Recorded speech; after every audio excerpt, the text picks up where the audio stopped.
want to welcome those who will be joining us via YouTube for the Morehead Church of Christ Wednesday evening Bible study. We are studying through the book of Judges. And I think every book of the Bible is something that there's pertinent information that we need to gather from. They're not just historical facts, but really the deep truths of God. And I think studying through the Judges, one thing that we should learn is really sort of really how God's people really shows a lack of commitment to God, and on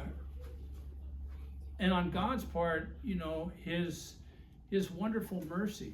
I mean, God was so patient with his people. We say, well, yeah, he let his enemies conquer them and all that, but the whole point is he was disciplining them. He wanted to recognize, since they entered into a covenant with them, that they belonged to him and that he was going to bless them, enrich their lives. All they had to do was be faithful to the covenant of God, but again and again they depart faithfulness to God and get involved with idolatrous worship. But these things really show us, that as God's people today, that it is very easy to get away from faithfulness to God. It's very easy to get swept up with the culture around us and let spiritual things slide and, really set up for ourselves other gods to follow. But obviously that is not going to be pleasing to God. And God is patient because he's not going to instantly destroy his people when they go astray under the new covenant. But really, the door is open for mercy and for grace if God's people would change their heart and change their ways and recognize that God will essentially come back into their life and bless them once again. We are on our fourth judge now, and that is Gideon. Or I should say our fifth judge. We're in the fourth cycle of the judges here. We're in chapter 7. We're going to be starting down a little bit. I think it's I can't remember what it is here. Verse 9, I guess. So in chapter 7. So remember in Judges chapter 6. Gideon was chosen by the Lord after Israel repented of their sins and were restored to faithful God to be the next judge of Israel. They essentially were restored. Things were well. They fell away. And so God next chooses Gideon. And remember that they are under the oppression of the Midianites. And it seems like, compared to some of the other circumstances the Israelites were under, that this seems to be sort of the most oppressive they've been under their enemies. Because remember, Gideon is found threshing wheat in a wine vat, or where they were crushing the wine. So they are in dens and they're hiding out because the Midianites are basically confiscating their crops and their animals and destroying crops. But God comes to Gideon. The angel of the Lord comes to Gideon. He seems like the most unlikely of people that God would have chosen, which tells us that things aren't always the way they seem. God doesn't always look at things the way we do. Gideon is somebody that himself, he's really trying to talk God out of choosing him, because he sort of sees himself as being of the smallest family of that particular tribe, and really the youngest of his family. And yet God had chosen Gideon for the great work, really, of freeing his people from Midianite oppression. So we are actually going to start at verse 1 to get us to verse 9 so that we can kind of pick up where we left off. Remember that chapter 7 is really about, after chapter 6 is about picking Gideon and sort of kind of raising an army. This is about essentially Gideon and the army of Israel going into battle against the Midianites. So Ryan, do you want to read for us the first 8 verses? Me? Yeah. Okay. Then Jerubbaal, that is Gideon, and all the people who were with him, rose early and camped beside the spring of Harod. And the camp of Midian was on the north side of them by the hill of Morah. in the valley. The Lord said to Gideon, the people who are with you are too many for me to give Midian into their hands, for Israel would become boastful, saying, my own power has delivered me. Now therefore come, proclaim in the hearing of the people, saying, whoever is afraid and trembling, let him return and depart from Mount Gilead. So 22,000 people returned, but 10,000 remained. Then the Lord said to Gideon, the people are still too many. Bring them down to the water, and I will test them for you there. Therefore it shall be that he of whom I say to you, this one shall go with you, he shall go with you. But every one of whom I say to you, this one shall not go with you, he shall not go. So he brought the people down to the water, and the Lord said to Gideon, you shall separate everyone who laps the water with his tongue, as a dog laps, as well as everyone who kneels to drink. Now the number of those who lapped, putting their hand to their mouth, was 300 men, but all the rest of the people kneeled to drink water. The Lord said to Gideon, I will deliver you with the 300 men who lapped, and will give the Midianites into your hands. So let all the other people go, each man to his home. So the 300 men took the people's provisions and their trumpets into their hands, and Gideon sent all the other men of Israel, each to his tent, but retained the 300 men, and the camp of Midian was below him in the valley. Okay, so we've got to recognize again that God picks the most unlikely of people to be the leader of Israel. And I think in order to, we have what we'd say the rest of the story, but in order to really appreciate the circumstance, we have to put ourselves in Gideon's shoes. I mean, the idea is that he's raised an army of 32,000, and that seems like a pretty good place to be. And what does God say? We've got too many here. Okay, we know that the enemy they're like locusts, and their camels are like locusts, and they're innumerable. And 32,000, you think, well, God's going to be with us? Probably okay. God says we got too many. So essentially, they dismissed 22,000, they're down to 10. And then God is still indicating they've got too many. So God does the water test. And if you recall last time, the idea is apparently God is the one overseeing this process. So all of the men that essentially got down their knees and got to the water and sort of licked it up like a dog, they're eliminated. But all those who essentially, what depression is they're cupping the water and they're licking, they're on guard, they're not focused downward. The idea is they're doing something different. These seem to be the men. They're 300 men. Now, if you're Gideon, how do you feel about this matchup with 300 men going up against an innumerable army? Definitely scary. So this is one of those times, and we face this all the time in our day and age, is every time there's a challenge or something in our life, it comes down to faith or fear. Faith or fear, okay?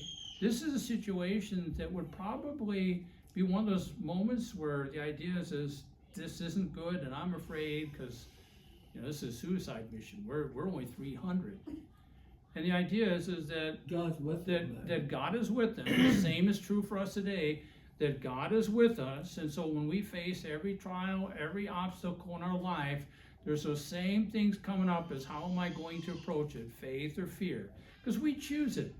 One's going to make us weaker, one's going to make us stronger. If we choose fear, we're going to be weaker. We're never going to be strong in terms of our walk with God. Every time we choose fear, faith demands that we trust God even though we don't know what God is going to be doing or how God is going to get us through this. Faith demands us essentially counting on God when we don't know what God is going to do. And the reason why we become fearful of situations is because we're looking at it from our perspective and what we're going to do about it. And when we look at it from our perspective, what we're going to do about it, it's fearful. If Gideon looked upon himself and said, it's me and 300 men, this looks really bad, there's every reason to be afraid. But if you have faith and you say, but God is with us, I don't know how essentially we're going to win. I just know that God is with us and he's the one that's taking us into this battle so that we will win. And so it requires that we have complete confidence in God. Every Christian has to learn to make that choice. I'm going to, every time something comes up in my life, I'm not going to choose fear. I'm going to choose faith, because faith is going to draw me closer to God. It's going to make me stronger.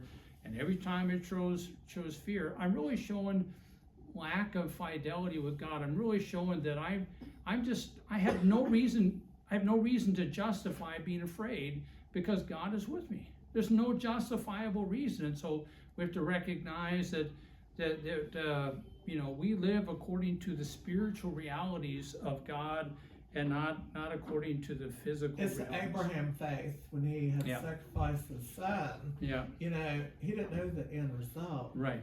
God blesses Right. blesses seed, but he didn't know, but he kept going. Yeah, That's because what- he took God at his word. Yeah, God had he made him a trusted promise. God, yeah. And the same is true for us. God essentially says that we're going to be victorious. We can look to the Bible that we are going to overcome in our faith, but we have to take God at his word and not try to be people that are saying, well, how is he going to fix this? How is he going to make my life better? How is he going to get me past this? We don't know. That's what demands faith. We don't know what God is going to do, but we know that he is going to do something. And in the end, we're going to come out okay if we are faithful to God. And that's really the lesson that we need to learn. So we're going to go on to the part where we left off here in verses 9 and following. And so we're going to read verses 9 through 14 next. Brian, would you like to read that for us? Okay. Thank you. That same night the Lord said to him, Arise, go down against the camp, for I have given it into your hand. But if you are afraid to go down to the camp with Purah your servant, and you shall hear what they say. And afterward your hands shall be straightened to go down against the camp. Then he went down with Purah his servant to the outpost of the armed men, and were in the camp.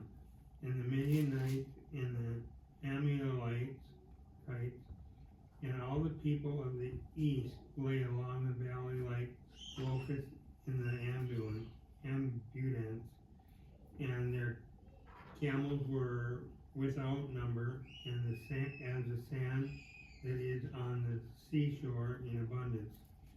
When Gideon came, behold, a man was telling a dream to his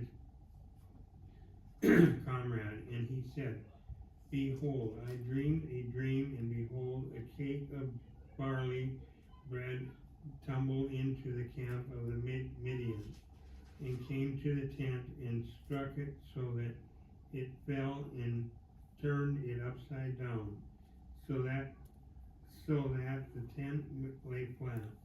When his comrade answered, This is no other than the sword of Gideon, the son of Joash, a man of Israel. God has given into his hand Midian and all the camp. All right. So here we see sort of things unfolding in these verses. In verse 9 and 10, it talks about him essentially. The camp has been given into them, so the Midianites have been given in hand. If you're afraid, go down with Purah, your servant. And so this is probably, Nelson's Illustrated Bible Dictionary says, this is probably his armor bearer who went with him. And it suggests the fact that he took him, that, he still may have been apprehensive about going down in battle, since he had taken this servant with him. It says in verse 11, you will hear what they say. Afterward, your hands will be strengthened, that you may go down against the camp. So he went with Purah's servant down to the outpost of the army that was in the camp. And so the outpost, of course, really is about the outskirts of the camp. And it seems as if they're trying to sort of get we'd call it reconnaissance, maybe sort of look for what's going on and sort of get a sense of what's going on and whatever kind of information that they think is pertinent to what is going to take place. Your hands shall be strengthened. God's Yeah. telling them they're going to be able to take Well, he obviously recognizes that what's going to be said about the dream. In other words, he's going to go down there. He says in verse 11, you will hear what they say. This is referring to that man telling his friend about that dream. And so they get close enough to be able to hear the man describing, which would be really an inspired dream, because God essentially is going to use that to encourage Gideon and his army. Yeah. And they're going to hear, really, the idea is it doesn't matter that we have innumerable people here. The dream reveals that, Gideon is going to be victorious. Now, they don't have any idea of how many troops that Gideon has. They just, from the dream, the idea is that Gideon is going to prevail. And, that is essentially what really bolsters Gideon's, desire really to go into battle. The person that had that dream, was a man of God, or? Well, it doesn't appear to be, but the idea that he's given dreams, just like Pharaoh. Remember Pharaoh in Egypt, he had some dreams about the skinny cows and the fat cows eating the skinny cows and things like that. Well, he wasn't one of God's people, but God used Pharaoh really to giving Pharaoh the dream to really elevate Joseph by Joseph being able to interpret the dreams. Oh yeah, you told Joseph. Yeah. So this is going to be something that really encourages. Well, 7 years of grain. Right, 7 years of feast, 7 years of famine. So again, the idea is the numbers are not equal in terms of the battle. Israel is badly outnumbered, but obviously God has done this on purpose. In other words, it was God's prerogative to essentially dismiss thousands of troops and only have 300 troops. And with the 300 troops, which says everything about God, the idea is God is with Israel. God only needed 300 men. He wouldn't need them even, but the idea is God wants them to know that it's not going to be because of the power of their military force, but it all comes down to God. God is the one that is going to help them beat this innumerable force. Well, he's making an example like Caleb and Joshua, when they were the only two that went into the land and conquered and stuff. And he's using the same thing with this, he's with them, Even though they only got so many people, they're going to conquer, Right. God's making that for the future people to see in the Bible too, how God can help. When God's with you, you can conquer anything. Right.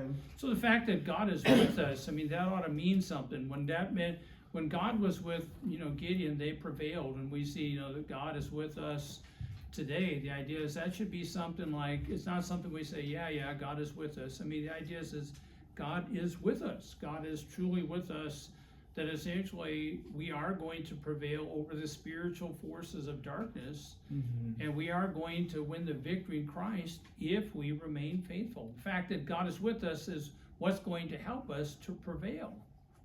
Without God, we cannot prevail. So we need God in our lives to do that. To keep that grace, that's why you got to stay faithful. And that's the kicker.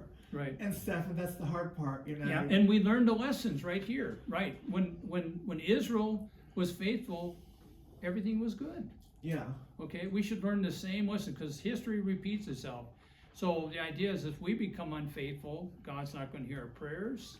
God's not essentially going to bless our lives. Essentially, we sort of become orphaned, if you will, because we are pushing away from God. We're doing our own thing.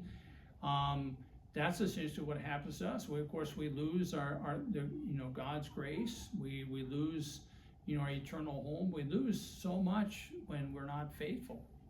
And so all of the evidence suggests that as we read through this, the idea is it pays to be faithful. That we become unfaithful when we start looking away from God, and we start looking at the people around us and what they're doing, and then we want to participate in what they're doing, and we recognize what they're doing is evil, just like It's not just a trick. yeah. So. Yep. So the dream is kind of a interesting dream. The idea that verse 13, a loaf of barley was tumbling into the Midian camp. We essentially have this dream, and then we have the friend essentially given really an inspired interpretation. I mean, the idea that, you know, the one would say, yeah, it's got to be, you know, it's got to be a Gideon, you know. He had this dream, and the friend saying that, you know, it's this is nothing less than the sword of Gideon, the man of God. And so, you know, God has given Midian into his hand. This would have been something if Midian was, or Gideon was still, you know, sort of kind of wondering about the situation. The idea is doesn't get any more clear than this. I mean, you're hearing it really out of the mouth of your enemies. And this would be a great sense of encouragement from hearing that. Timothy, would you like to do some reading? Okay. Can you read 15 through 18, please? All right. 15. And it came unto the men of 7, I mean, Judges 7, right? 15 through 18. Yep. Okay. And it was so, when Gideon heard the telling of the dream and the interpretation thereof, that he worshipped and returned into the host of Israel, and said, Arise, for the Lord hath delivered into your hand the host of Midian. And it divided the 300 men into 3 companies, and he put a trumpet in every man's hand, with empty pitchers, lamps within the pitchers. And he said unto them, Look on me, and do likewise. And behold, when I come to the outside of the camp, it shall be that as I do, so shall ye do. 18. When I blow with a trumpet, and I and all that are with me, then blow ye the trumpets also on every side of all the camp, and seek the sword of the Lord and Gideon. All right.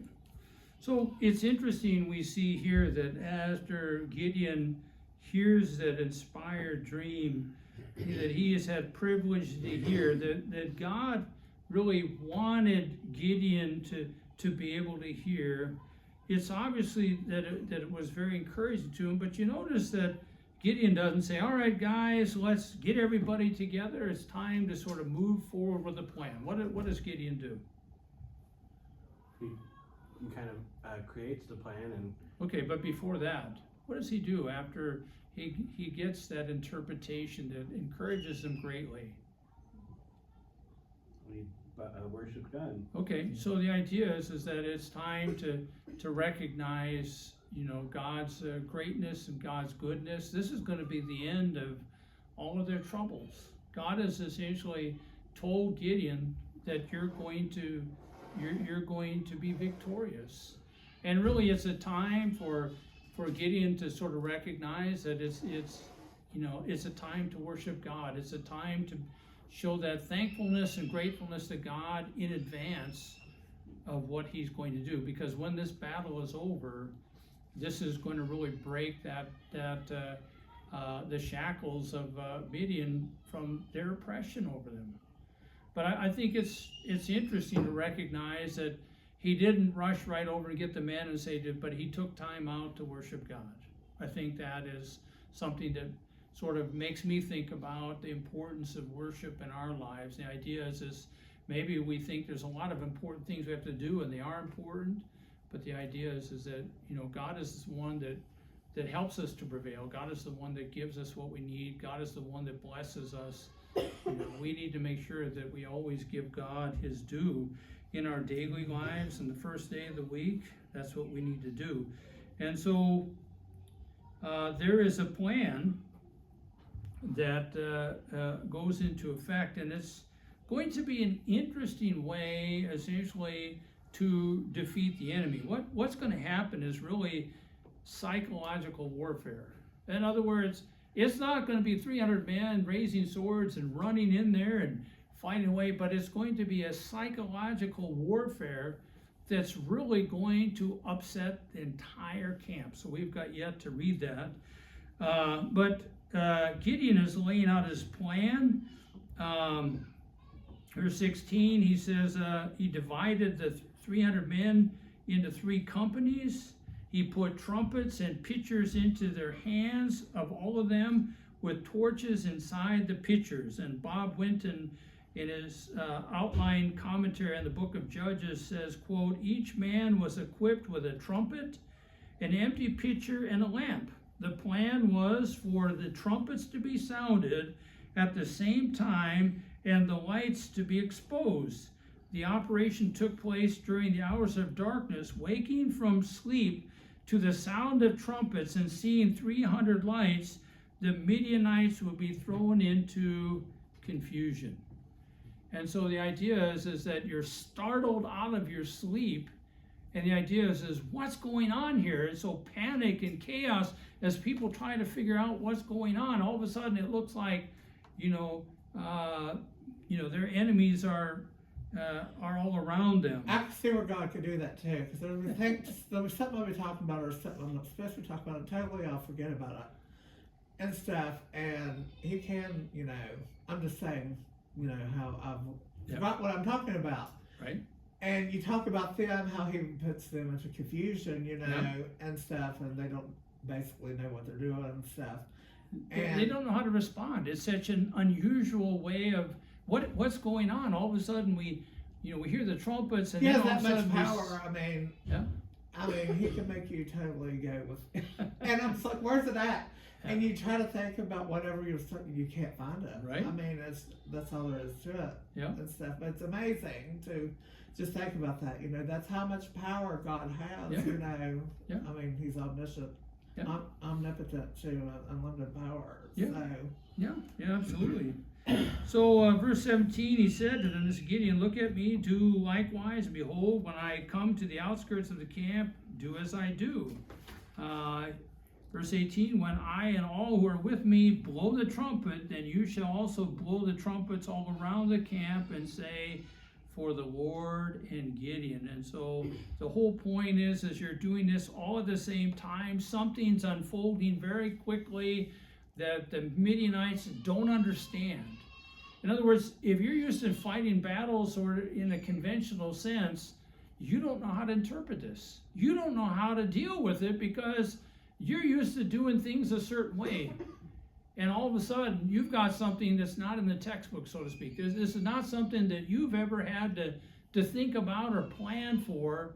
All of a sudden, you're having this terrible dilemma of trying to figure out what's happening and what to do. So you've got to figure out what's happening. Okay, what do we do? All this is going on at once. Okay, Jenna, would you like to read verses 19 through 23, please? Sure. So Gideon and the 100 men who were with him came to the outskirts of the camp at the beginning of the middle watch, when they had just halted the watch. They blew the trumpets and smashed the pitchers that were in their hands. When the 3 companies blew the trumpets and broke the pitchers, they held the torches in their left hands and the trumpets in their right hands for blowing, and cried, a sword to the Lord and for Gideon. And each stood in his place around the camp, and all the army ran, crying out as they fled.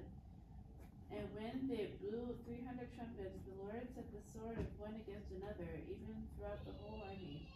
And the army fled as far as Beth-shittah, toward Zererah, as far as the edge of Abel-Maholah by Tabith. And the men of Israel were summoned from Naphtali and Asher and Manasseh, and they pursued Midian. Okay, so imagine what we see is really the chaos unfolding. So you've got people that are confused. It's dark. It's not like the camp is lit up. You might have some campfires going, but there's confusion, chaos as people are running through the camp and somebody doesn't know who it is. And so they're getting their sword and they're fighting. The lighting is poor. So all of a sudden you have all this stuff going on. And what we have is really Midian and those with them fighting against each other. What's the point of smashing the pitchers? Are they hitting? I think people it's just with a them? sound effect. Oh, okay. Yeah, so you got trumpets, You've got that smashing of you've got the lights. These are all sort of psychological warfare in using something that's never been done before. And it had caused such great chaos. The idea is that these people are fighting each other. In other words, you're not really having to go down. These guys are essentially fighting them, and those 300 at some point come into play. But essentially, you can essentially sort of keep yourself at a point of in a good position, because a lot of it's going on within where people are fighting each other and doing all that. So we can see that this innumerable force is in great chaos, and they're helpless really to stop it. I mean, because you've got fear, you don't know who the good guys are, the bad guys, you're fighting to stay alive. Okay? They have no idea what is going on. Is an army coming into the camp? What's going on? So all this disarray that's going on has caused all these problems for them. He's talking about the middle watch there. That would be, of course, the beginning of the night watch. It's really a unit of time. So the guards had just changed, and so the three companies, verse 20, blew their trumpets, broke the pitchers, they held the torches in their left hands, and then they were shouting. So another psychological effect, all of these things going on, and all of a sudden you have this this shouting of the troops in sort of alarm.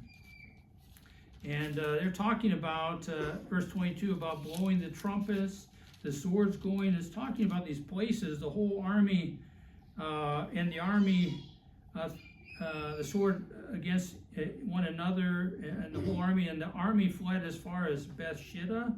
And that is a town, according to Nelson's Illustrated Bible Dictionary, a town of the Jordan Valley. And then you have another place called Zerah, another town in the Jordan Valley. And this appears to be on the east side of the Jordan River.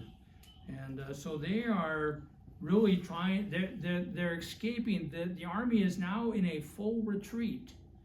In other words, we know something's going on, and so there's fighting going on. So because we don't have somebody really in charge to really call the troops together, we just basically have a full retreat of the Midianites. So this has been a very successful tactic. They talk about another town, Abel Melolith, and it is a town east of the Jordan River, the hill country of Gilead. And then they talk about another place called Tabith. And so these are all places really on that same side there. Any questions about those things? We're going to 24 and 25. Okay, not. Ricky, would you like to read, or? 24. 24, 25. Okay, right here. Gideon sent messengers throughout all the hill country of Ephraim, saying, "Come down against the Midianites and capture the waters against them as far as Bethbara and also the Jordan." So all the men of Ephraim were called out, and they captured the waters as far as Bethbara and also the Jordan. And they captured the two princes of Midian, Oreb and Zeb. They killed Oreb at the rock of Oreb and Zeb, and they killed at the winepress at Zeb. Then they pursued Midian, and they brought the heads of Oreb and Zeb to Gideon across the Jordan. Okay, again, we're sort of seeing really the great success that's taking place. So after the 300 essentially really unfolded their tactic to put the Midianites in confusion, the Midianites are in a full retreat. Then verse 23, they are summoning the men from the tribe of Naphtali and Asher and Manasseh. So now we're calling in all these other forces that we didn't have before, essentially to attack really all of those who are still alive and trying to retreat. And then we have them catching up with two of the princes of the Midianites. But in relation to verse 24, Arthur E. Kundal and Leon Morris in their book Judges and Ruth of the Tyndale Old Testament Commentary says, quote, Gideon now found the necessary confidence to approach the Ephraimites, whose tribal position south of Manassas would enable them to intercept the remnants of the fleeing Midianite army. Specific instructions were given to them to secure the fords. Most likely, they were asked to take the fords of the minor tributaries of the Jordan River and thus sealing off the escape route along the western bank of the river. So that's what's taking place here. And then it talks about in verse 25 about these two men. The first one is Oreb. He's a Midianite prince. He's beheaded by the Ephraimites near the Jordan River. We have the other one, Zeeb. He's the other prince that's mentioned here of the Midianites. And he also is beheaded. And one thing that we learn from the Old Testament here, and this comes from, trying to see what the source is that I got this. I think it was it's a Jewish commentary online. I guess I didn't put the reference here at the man's names here, but they talked about beheading in ancient times as a regular form of capital punishment, of course. And they talk about the idea of taking head. I mean, we in our culture, we consider ourselves more of a civilized,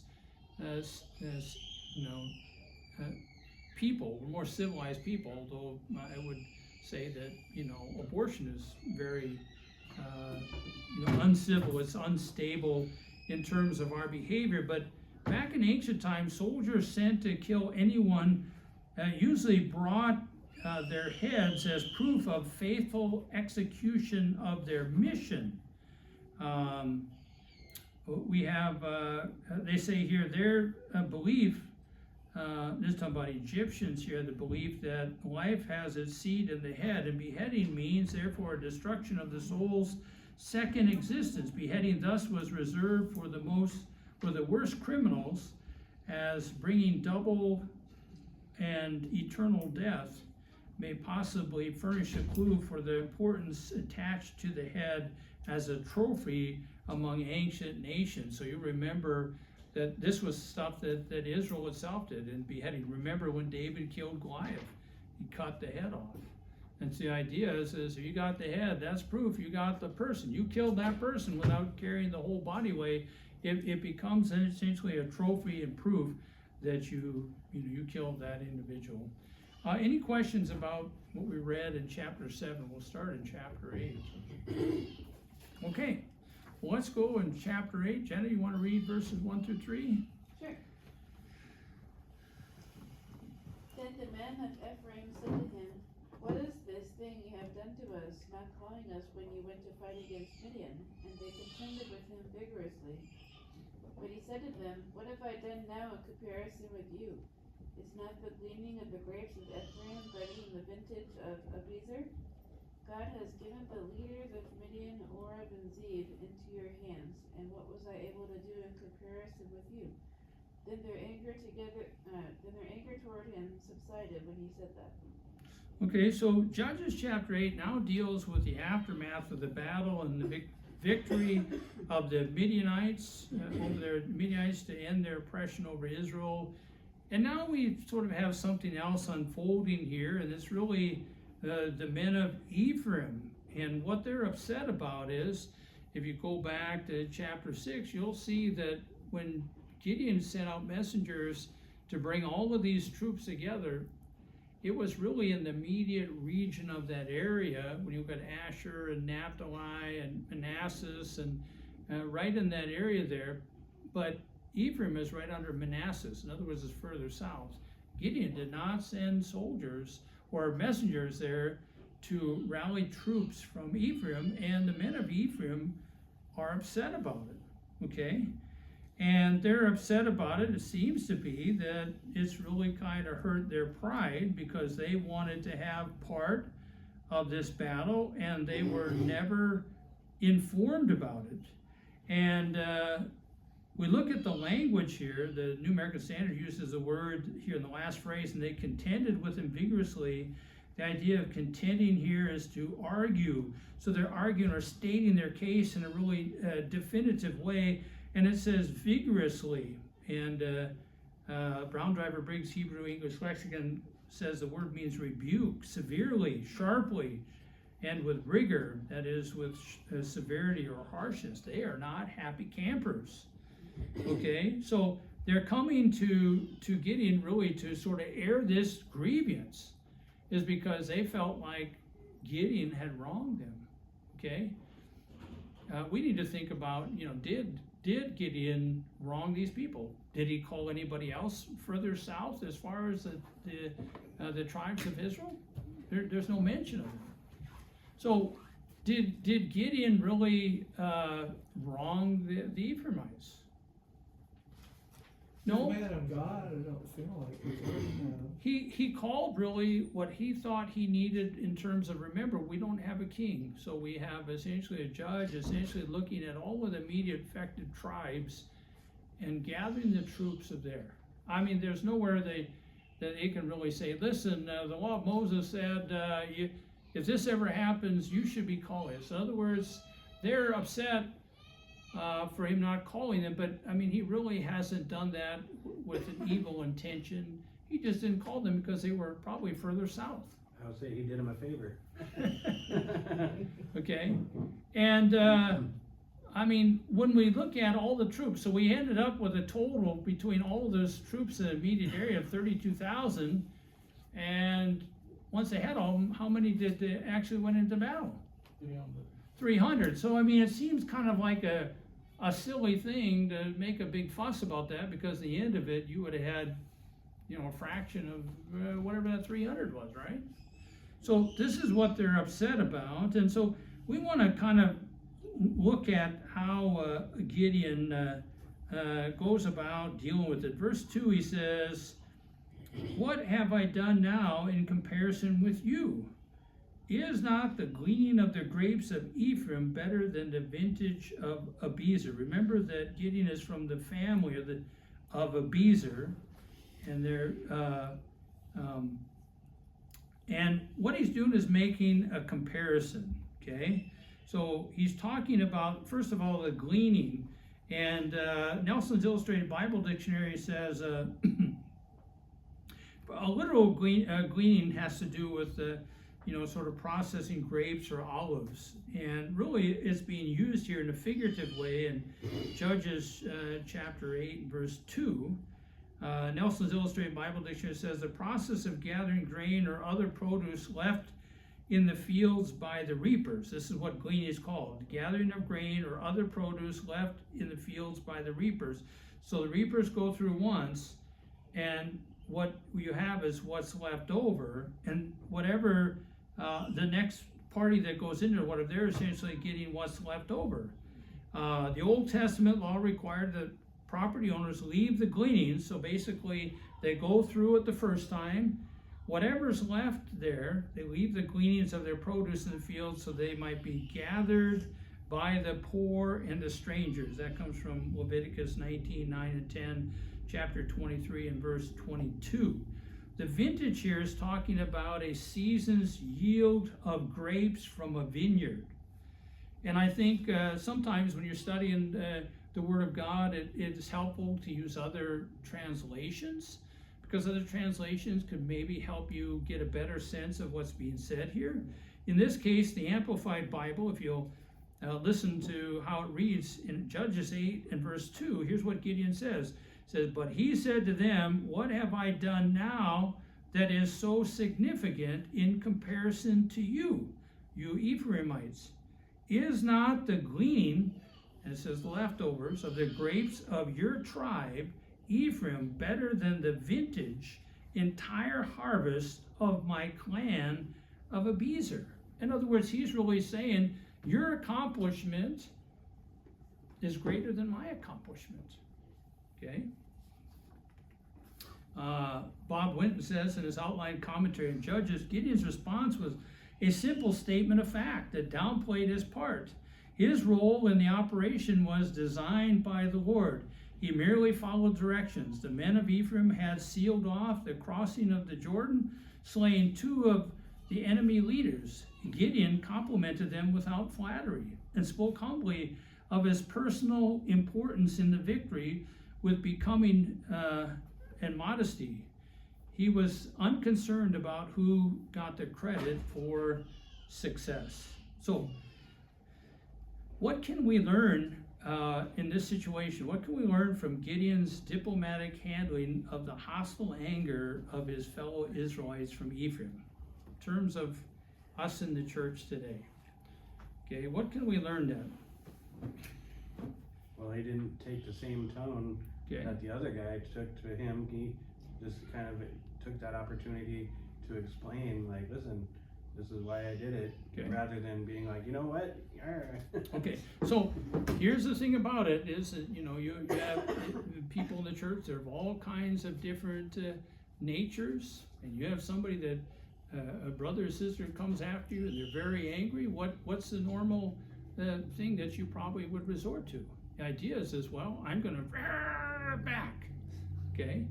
But this is not what Gideon does. So by diplomatic, I mean he was skilled in dealing with sensitive matters and tactful. Gideon was not necessarily under obligation to call every tribe to battle. Gideon did what he thought was best. And obviously the men of Ephraim were offended at him for not sending a messenger to call them to battle. Gideon understood the difficulty of the situation. It is better to diffuse a situation than to make it worse. If Gideon would have said, listen, let me tell you something, blah, blah, blah, blah, blah, and this is kind of what we get in the church sometimes. Sometimes the best behaviors aren't on display.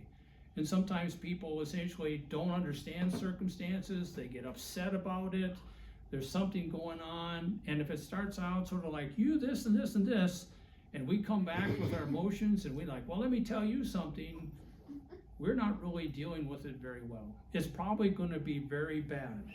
And I think the example of Gideon is the idea is I don't want to make this situation worse. In other words, this should be a time of rejoicing. We were involved with it. You guys were involved with it. This is a time for rejoicing, not a time to sort of go after each other and be fighting about these things. There was no intentional wrongdoing that was done.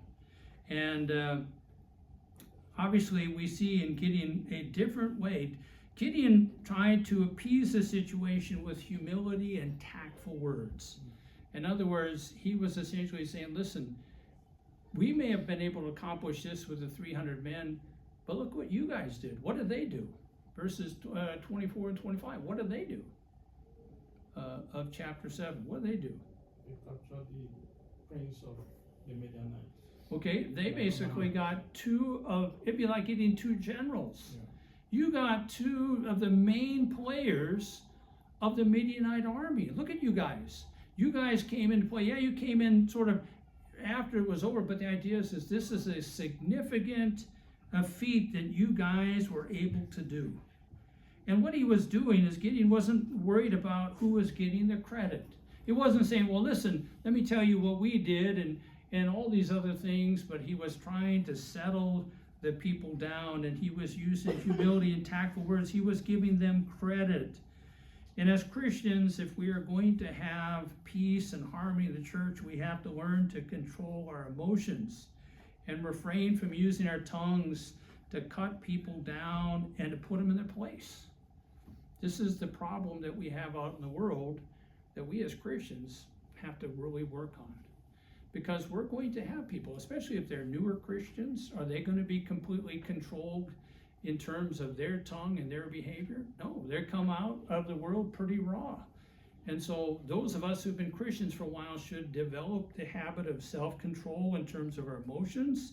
We should be able to handle things in a way that is more mature, more sensible, more reasonable. We should not be people that essentially, if somebody lashes out at us or does something, that we snap in an instant and we give it right back to them. Christians should be looking at the example of Gideon, because Gideon really sets a good example for us as we deal with people, if they're brethren that may be difficult to deal with, that there's other ways to do it other than essentially to lash out in response to what they've said to us. Any questions or comments about that? I'm not saying it's easy, so you don't need to tell me. I know that. I know it's not easy. I'm just saying this is in everyone's best interest is to handle things in a way that's better for us. Proverbs 15 verse 1, the writer says, a gentle answer turns away wrath, but a harsh word stirs up anger. In other words, somebody comes and you says that, and I say, well, let me tell you something. You guys, you're just all, you're a sad, sorry, person in the human race. And when you do that, essentially you're pouring gasoline on the fire. And Christians, again, the idea is we ought to rule our spirits. We ought to recognize that our tongue has the power to cut or to build up. And we've got to think about really our legacy in the church. Do we want to be known for our tongue cutting people, getting the last word? Or do we want it to be a tongue that essentially heals? I think that's the challenge that we have as Christians, to give that some serious thought. It's a restless poison. Yeah. Becky James says. Yeah. So the tongue essentially, has the potential to do so much good, but it has the potential to do a lot of evil too. So, verse 3, and we're going to finish up in verse 3. It says, God has given the leaders. So here's Gideon talking about that. Midian, Oreb, and Zeeb in your hands. And what was I able to do in comparison to you? In other words, I'm giving you credit for the greatest success in terms of this victory. And notice the response of the men of Ephraim. What was their response? They cooled him down. Okay, their anger toward him subsided. In other words, essentially, by what he told them, the idea is as they really stepped back from what they were saying, he said, you know what? He's got a point. We'd like to see the men apologize, the men of Ephraim. We'd like to hear that. We'd like to maybe think, well, Gideon should have said, hey, I'm sorry about leaving. Well, we don't have any of that. But what we have is a man of humble heart trying to deal with a problem, to appease this anger. And he did that by giving them credit. And essentially, once he got them to see the valuable part that they had in it, they were happy with that. Humble is what they considered fasting back in the Bible years ago. What's they that? talked about fasting Yeah, in the Bible. right. There's only one Humble. time. Yeah. Humbling is, I've read that before. That's what it really is. Yeah. Fasting, humbling yourself. Yeah, you're essentially depriving yourself of food, really giving your time to God in prayer, instead of focusing on the physical stuff that you're getting. So you you're starve essentially- yourself or go without food or what? Well, you can fast for one meal. You can fast for a day. You can fast for multiple days. But it's really about to replace the time that you essentially take and eat that food. Instead of eating that food, you're going to pray. And maybe it's about praying about something that you're struggling with in your life and you really want to get a handle on it and you're really serious about it. So you're saying, I'm going to set aside the physical nourishment of this meal today and I'm going to dedicate all my time to praying about it because I want to be successful over that. That's really about it. But I wanted to get this in too. It says, the result of Gideon's humility and tactful words to the men of Ephraim was that he, in the end, he was able to appease or to satisfy their anger or quash their anger, and essentially they sort of let it go. And, in many ways we can see the things about Gideon's life that we're encouraged by, and maybe we wouldn't see this as something being as encouraging, but as a Christian who's really striving to be God's man or God's woman, the idea is this is encouraging to really show us that we can do things differently than others do in the world, and have better results. Okay, is there any questions or comments? That's pretty much it for tonight. I want to thank those who we've seen this video. Whenever you see it, hopefully it is an encouragement to your life, and Lord willing, a week from today we'll have another video. God bless you.